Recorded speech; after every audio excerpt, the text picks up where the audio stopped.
Hello and welcome to the business edition of PM Express. My name is Philip Nanfuri. In the presentation of the 2019 budget on the theme A Stronger Economy for Jobs and Prosperity, the Finance Minister made mention of government's plan to establish a National Development Bank in the year 2019. This bank's focus is the agricultural and the industrial sector. Now, data from the Bank of Ghana points to the fact that the agricultural sector, the mining sector, the manufacturing sector, amongst others, receives little or low amounts of credits when it comes to lending from the universal banks. There are about 30 of them in the country as at August 2018, and this data is from the Bank of Ghana. In tonight's show, we're going to be looking at how exactly is this establishment of the National Development Bank going to change the banking landscape when it comes to lending to agriculture and the industrial sector. But before we get into the discussions, let's listen to exactly what the Finance Minister had to say on the floor of Parliament. Mr. Speaker, work on the establishment of the National Development Bank to focus on industry and agriculture progressed steadily in 2018. A technical committee appointed by government has completed this work and has proposed, among others, that the institution should be set up as a completely new institution. Government has accepted the recommendations and set up a project team to operationalize the recommendations in order to launch the bank in 2019. Hello, you're welcome back, and this is PM Express Business Edition. Now, you've heard from the Finance Minister, Mr. Ken Ofri-Atta. I also took you through data from the Bank of Ghana showing that we have 30 banks in the country as of July 2018 or August 2018. That's data from the Bank of Ghana. Now, I'm going to introduce my guests. I'll take their initial comments on the 2019 budget, which was on the theme, A Stronger Economy for Jobs and Prosperity. Then we'll get into the meat of our conversation. Is the establishment of a National Development Bank to focus on agriculture and industry really necessary? Is it something we need? Have we tried it over and over again, and has it failed? Now, my first guest is the CEO of the Association of Ghana Industries, Mr. Setchum Akwaba. Thank you very much for joining us on PM Express. Thank you. And we have Dr. Daniel Sedo. He's a financial consultant. Doc, thank you very much for joining us. You're welcome. Now, I'll start with you, Mr. Akwaba. Your role in the industry or in the industrial sector. When the 2019 budget was read last week, Thursday, what hit you and what did not? Well, thank you very much. I think a couple of things were in the budget, which was positive. There were a few things that we had also proposed as our input into the budget, which were also not captured. So we have to also continue dialoguing with Minister for Finance and see how those would find out. Now, some of the things that were for us positive, government defined some priority areas. And they mentioned industry, they mentioned agriculture, they mentioned entrepreneurship and infrastructure. And I think all these key strategic areas are important to us, especially because industry is linked to agriculture. And entrepreneurship and development is also linked to business. So these are all very positive developments. On the industry side, to be more specific, government plans to make available $1 billion to support the 1D1F initiative and other initiatives in the industry scene. We think that is positive. The mere fact that you are making a budget provision for development of industry is important. Of course, we need to go into the details a little bit. Is the $1 billion enough? Of course, that is a lot of money, but at the same time, you need to break it down to see how much of it is going to the one district, one factory, how much is going to the industrial enclave development, how much is going to the stimulus package. When you look at the details, then you'll be able to know whether it is enough or not. What is so important is the angle that how fast and how soon would the fund be made available for because it's for the year. If you wait till the end of the year and you give it, it cannot have the impact. But if it comes in the first quarter of the year and is deployed properly, then you can have the necessary impact. So the timing of releasing of the funds is also important to us.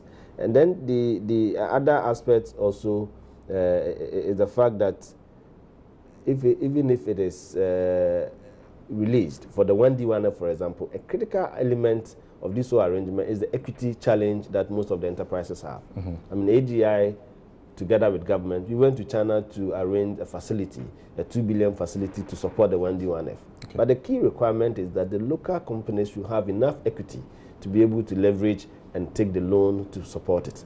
The equity element is a challenge. So if this fund, part of it could be made as equity contribution. There can be arrangements so government can exit at the appropriate time, but then it will really push the industries to do the business in the district and all that to achieve our objectives. So those are some of the things that I think is important that was mentioned in the budget. There are several other areas. For example, the idea that the aluminium and bauxite value chain is going to come on stream.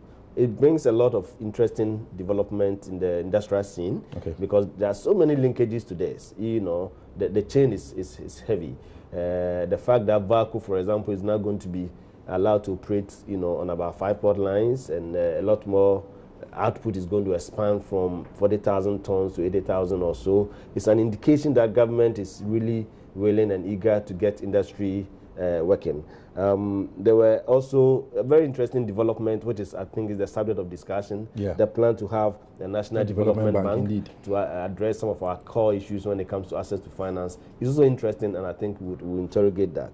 There's also an aspect that is important, that is government plan to focus a bit on SMEs by supporting MPSSI and ensuring that National Board for Small Scale Industries. The National Board for Small Scale Industries, and then having their BACs, the Business Assistance Centers, resource centers, all working is also important. Infrastructure was mentioned a lot, and again, I want to see infrastructure in a certain context. It is good to have infrastructure, but we should never forget about the local content element. So these are details that could be worked on as and when the budget is being implemented. In terms of, I think there was also an important point concerning the textile industry. The fact that government says it's going to be zero-rated VAT for companies producing textiles. For me, it's interesting because we are pushing our textiles to another level. And then also planning to introduce a tax stamp. What it means is that the positive side of that is that if you are bringing in imported goods and it doesn't have the tax stamp, it means you cannot bring it. And if you are bringing it, it means it will also meet the quality mark, the standards that we expected and all that. So that will help prevent or reduce the smuggling and the counterfeiting that goes on. Which is affecting local industries. So these are all positive developments, but you need to really go into the details on the implementation and see how best it's going to impact on the economy. On some of the things that we were expecting, which really didn't come up, is the 5% straight VAT, which was introduced in the mid-year review. ADI had concerns over it because we thought it wasn't very pro-manufacturing, because most of the manufacturers, the effect of the tax is that it's going to have a cascading effect, because they have about 3 or 4 levels of distribution chain. So if at each level you are having 5% absorbed as a tax on you, you have to pass it on to the consumer in the form of higher prices. And when you do that, it makes your product uncompetitive. So importers who are paying 3% flat rate then have an advantage. This issue, we brought it up in our inputs, but it wasn't captured. So we need to see how best you dialogue with government. To make sure that some of those things come up. Scale of 1 to 10, rate the budget. Oh, I don't like these ratings. I'm bringing out the issues. Because you see, you have to put, when you are doing ratings, you have to put a weight on it. You know, it could be that out of 10 items, only 1 was not captured. But that one, the weight of it could be more than 3 or 4 or 5 of items. So that kind of calculation, I think I will avoid it for now. That's fine. That's fine. Dr. Sedo, the theme of the budget, a stronger economy for jobs and prosperity. From your gleanings into the budget, do you think what has been contained in it can provide our economy with these jobs and the prosperity that we so seek? Let's appreciate the fact that the budget is a plan. It's an intention, and it's put on a certain premise. And for people like me, what we would engage in is trying to understand the premise of the budget. And the premise of any budget we've seen over the years hinges on our own configuration as a people. So what I'm trying to say is that if the premise is not right, it doesn't matter the numbers you put in, you will have a challenge. So you see that we have very nice plans, but execution always becomes a problem, a challenge, because there's always a challenge of our premise. So I would look at budgets as intention. If it's executed properly, fine. My colleague here talked about the 1 billion and talk about when it will come.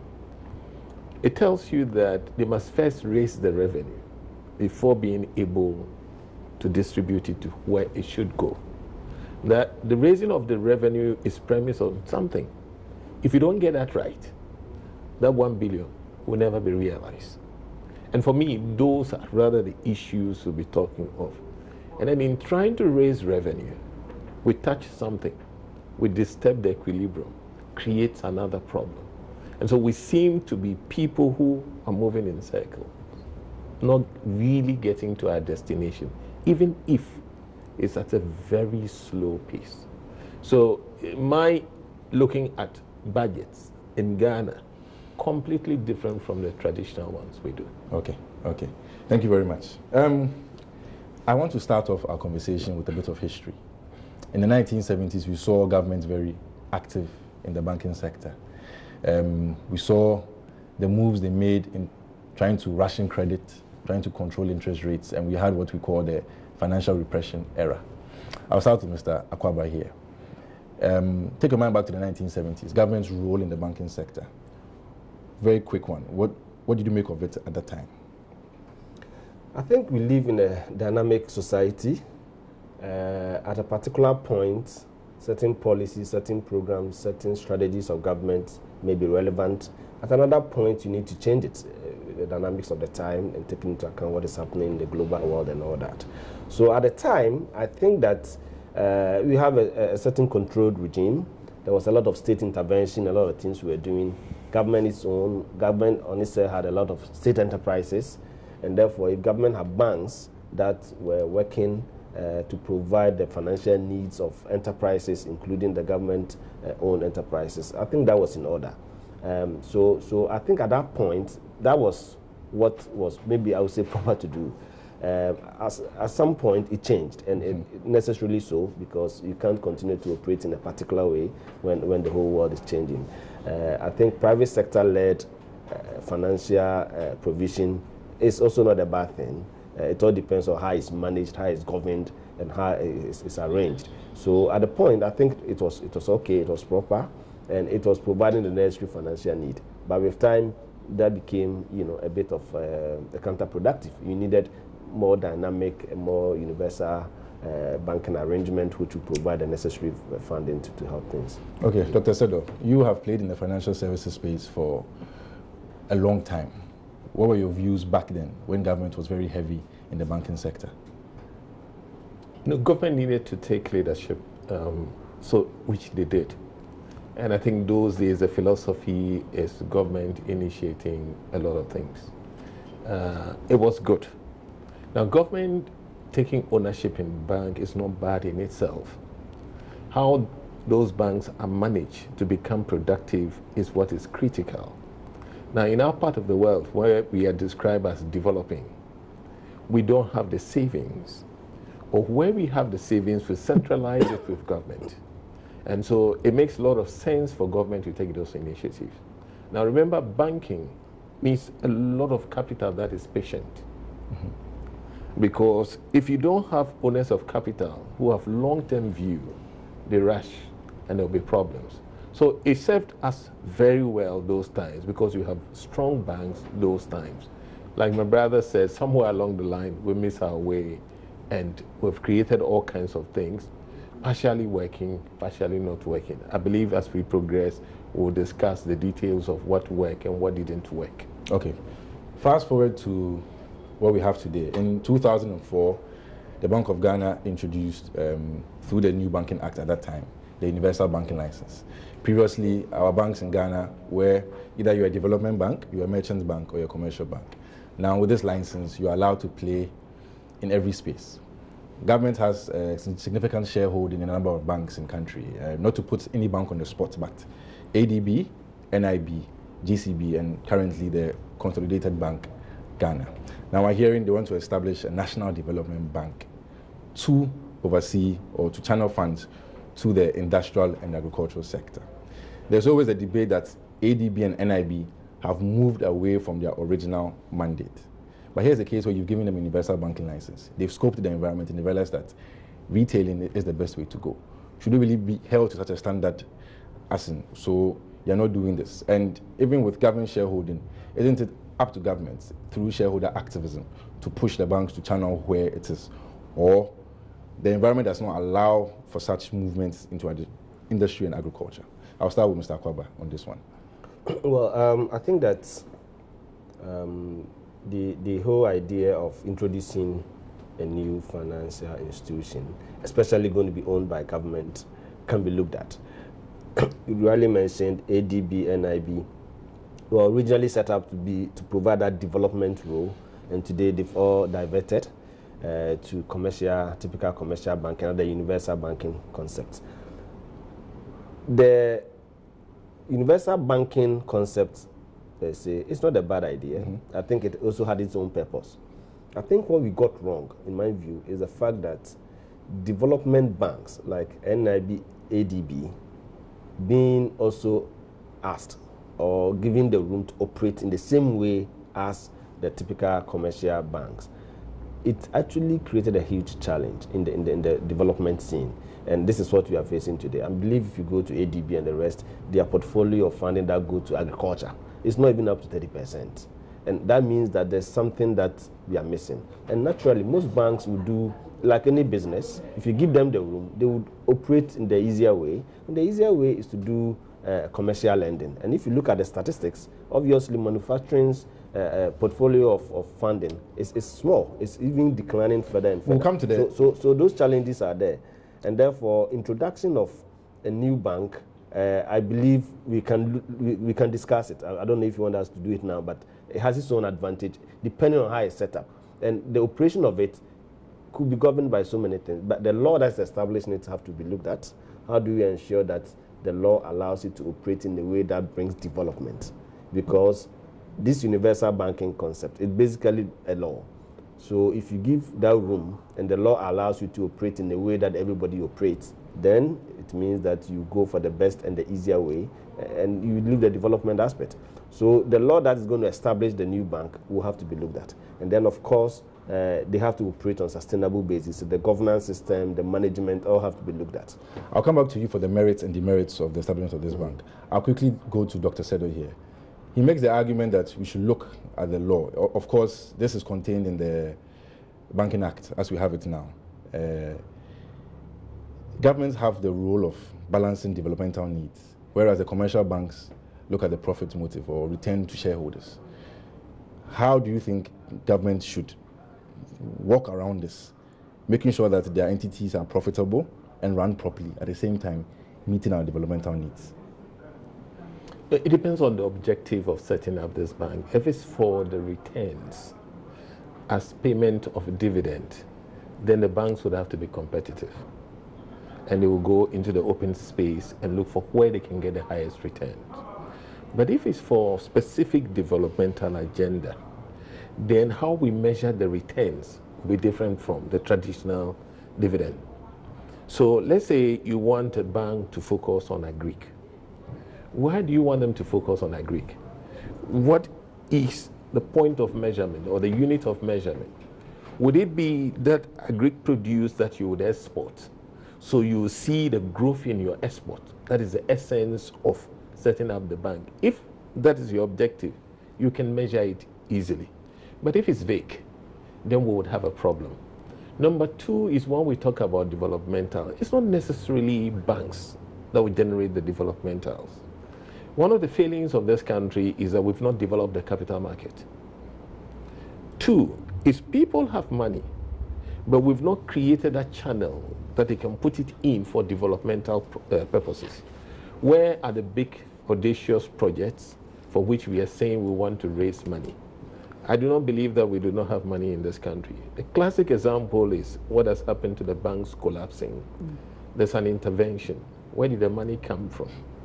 From within the system. Yeah. Imagine when we pick specific projects, whether it's industry, whether it's agric, I'll call them the real productive sectors.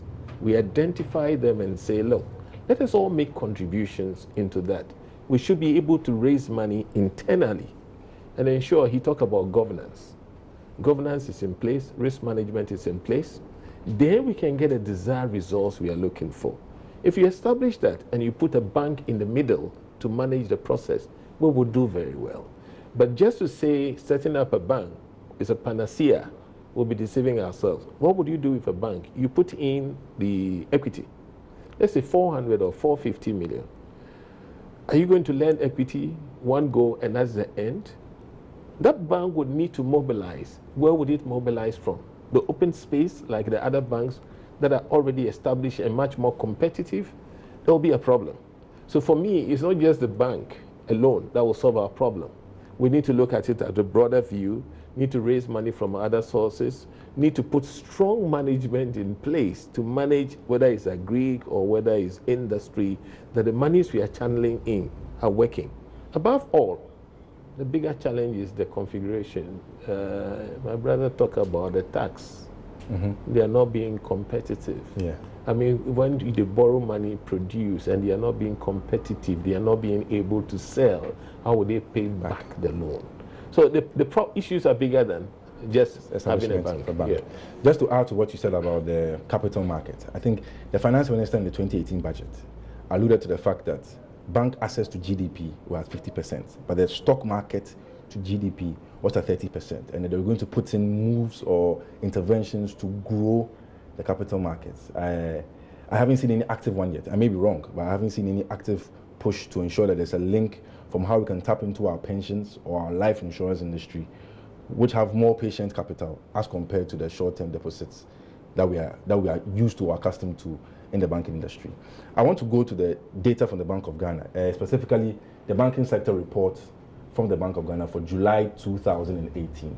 And if my guest could just turn to the left-hand side a bit for me, it covers developments in the banking sector up to June 2018. On the left-hand side, you can see sector distribution by credit and non-performing loans, presented as at June 2018. And it gives us a rundown of the sectors that banks in Ghana, as at the time this report was put together, there were 34 banks. And we know in August we saw some of them go down. So now, as we speak, we have 30 banks, like I said in my introduction.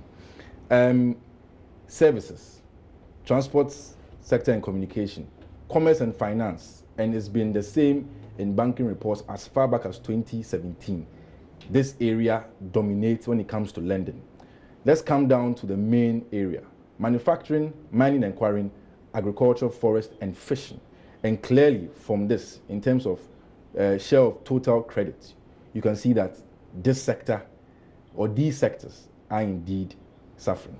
If you go to the right-hand side, the same sectors that lack the necessary credit are also the same sectors that, all things being equal, are experiencing high non-performing loans. Mr. Kwaba, you have been playing in the industrial space. Yeah. Isn't it a bit funny for you? Because I look at the data, and manufacturing, mining and quarrying, agri, forest and fishing are not getting enough credit. At the same time, the same manufacturing, mining and quarrying, agriculture, forest and fishing are contributing to high non-performing loans. How does that stand? Because if somebody sees this, you might say, okay, then that's why we will not lend to the agri sector, to the mining sector, to the manufacturing sector.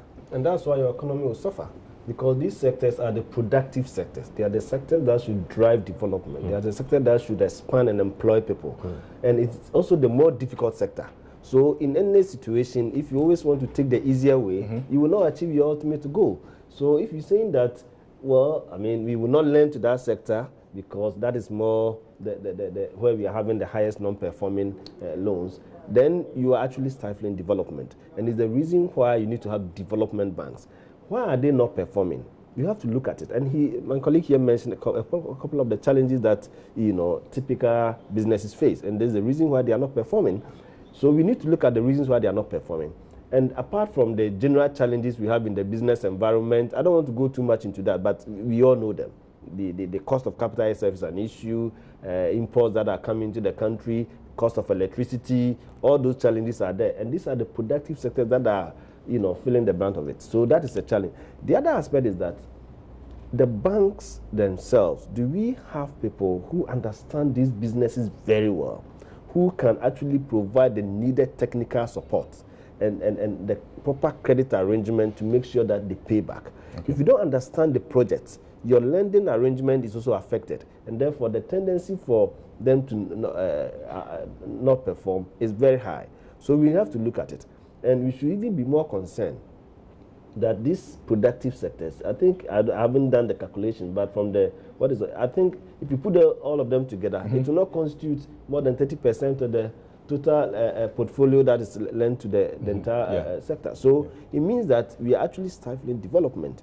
It is very easy to do commerce because people import goods. Sometimes they don't even pay for it. It gets to the port, you just arrange a bank facility, and then you clear it, you sell it within three months. It's done. It's done. Manufacturing doesn't work like that. That's exactly. And when you need a manufacturing facility, if you are buying equipment, for example, by the time you buy the equipment, if it's manufactured for you, you bring it down, you install, you test try and all that. You're talking 6 months, 1 year, you know, depending on the size of the business. So it is not that easy to learn to manufacturing. But then if you say it is not easy, and for that reason you will not learn, then you will not generate the kind of development you want. Okay. So it's a challenge, but we need to deal with it. And I believe that's part of the reason why government is thinking that there should be a development bank to solve these problems. I'll take a quick break here. When I get back, Dr. Sedo, I'll come to you. You are the numbers man. You give us some more education on this. This is PM Express Business Edition, and we've been discussing the viability of the establishment of a national development bank. My guests, Mr. Setum Akwabwa, he's the CEO of the Association of Ghana Industries, and Dr. Daniel Sedo, he's a financial consultant. We'll be back right after this break. Welcome back. This is PM Express Business Edition, and we've been discussing the viability of the establishment of the National Development Bank. Now, Dr. Sedo, before we went on the break, I asked you that when we come back, you give us some education on the numbers. If you could just do that for us. What you see here with regards to share of credit and non-performing loans. Okay, thank you very much. I mean, if you look at these numbers, both sides, it tells you the structural weaknesses we have in our economy. Because if you take us, a geographical location, we should be doing very well in agri, forest, and mining. Sorry, and fishing. Yeah. That should be our base real sector. That is where we have the competitive advantage naturally. And so if we are not pushing in that direction, everything else we put on that will collapse. Number two would have been the mining and then the manufacturing. There also we are not getting the resources. Unfortunately, we're pushing finance, commerce, and then transport. But if you study those two areas carefully, that is where we are generating our inefficiency and pushing it onto agri and industry. So we generate our inefficiency and transfer it to those other people. There's no way they will perform. Till we come back to pay attention to agri, mining, construction, industry, our transport, our commerce sector would suffer. They will shoot, drop. So we have a fundamental structural challenge. We must know who we are, we must know where our strength is, and play according to our strength. If you take our transportation system, highly inefficient. It is fueled by we ourselves, the inefficiency. You talk about bringing in capital equipment, the slab tax, because government must generate revenue. It puts you at a disadvantaged position already. You bring in that vehicle, there's tax on it. You put it on the road, you can't move quickly because there's traffic. You buy fuel into it, about 49% of 40 thereabout is tax.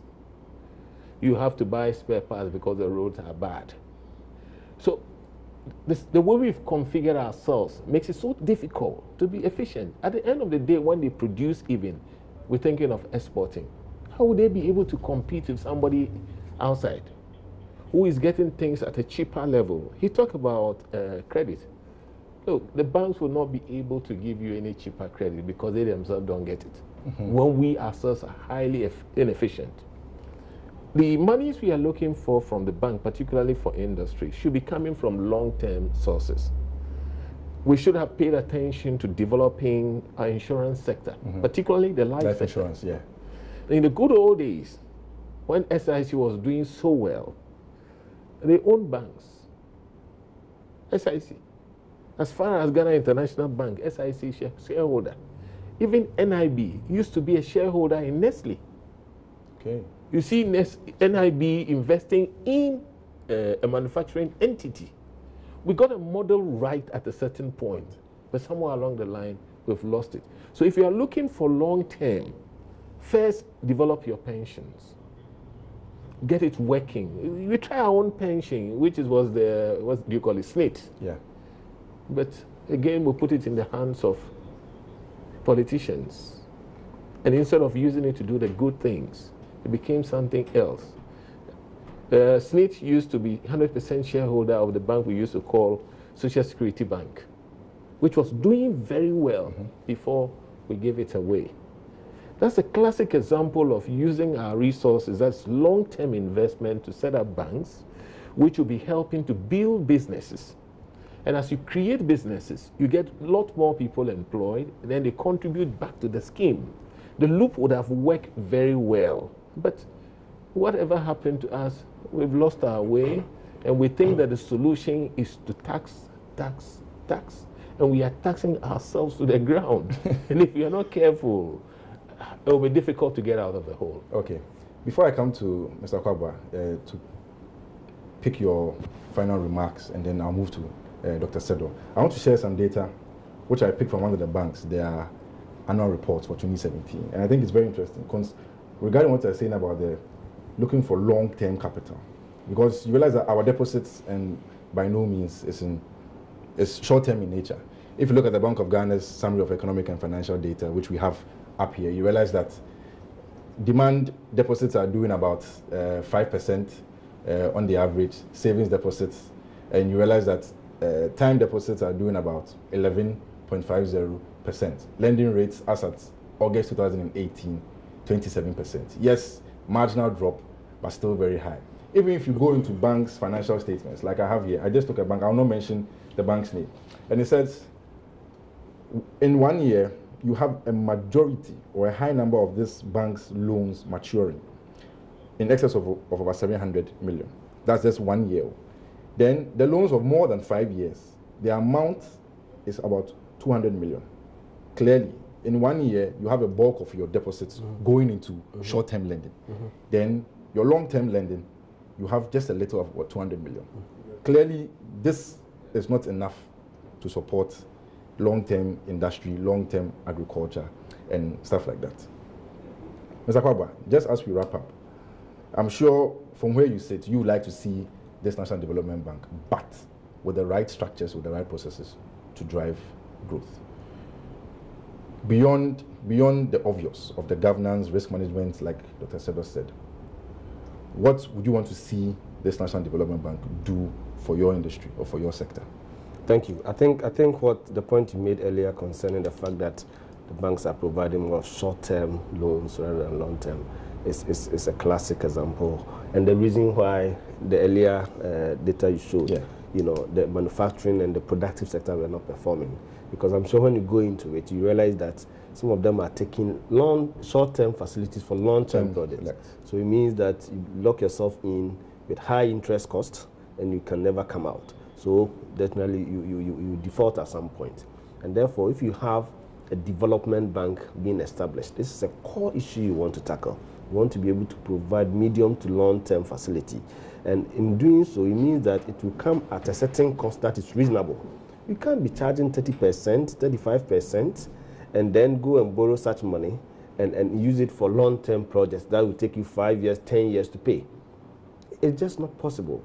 Moratorium alone, if it's not properly structured, is also going to affect you because you buy the machines, as I said, the process of starting a whole manufacturing plant, or even if you're into it already and you are expanding, that whole process takes a while to mature. If you take a loan that is short-term, your grace period is just about a month or two. Even if you imported the machine, it wouldn't have arrived, and then you are being asked to pay back. How are you going to perform? How are you going to survive? So these are critical issues that have to be dealt with. And he mentioned a lot, I mean, and you also supported the point that if the source of funding for the financial institution, for the development bank is very important. If you rely on depositors' funds, which is short-term in nature, which is coming at a high cost, then it means that you must also lend at a certain cost. Okay. So it's a non-starter.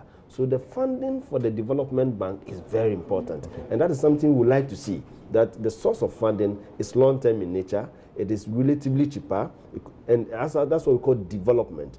And then, in addition to that, when it's established, I think the governance system, apart from the management of it and all that, the laws also setting it up must be looked at.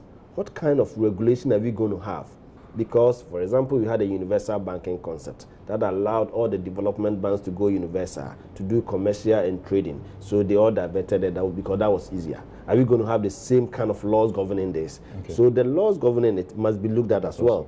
And if you look at it very well, and it actually protects the development angle, then you achieve the results.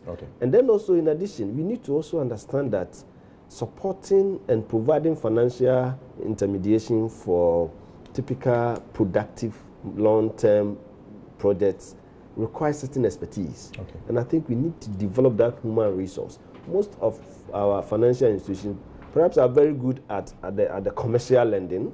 You have marketing people going around looking for customers here and there. But when it comes to project appraiser, project that is going to take has long-term maturity date, how do you manage it? How does the cash flow come in? And what do you do to make sure that it survives? So those angles have to be properly considered. Thank you very much, Mr. Kwaba. Dr. Sedo, if you can wrap up for me. You are a man of very few words, so if you can do that for me. No, the bank concept is good, but it must be placed properly. Capital will not be enough to service industry. It requires mobilization.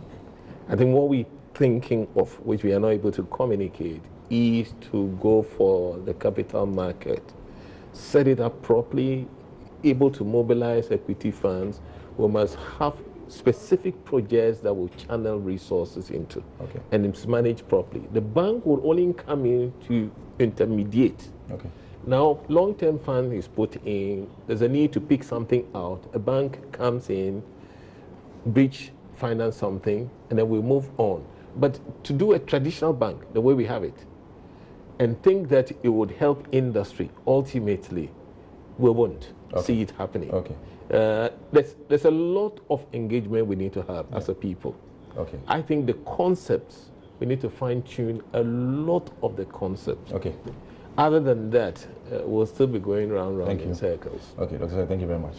So, this has been PM Express Business Edition. The conversations have just started.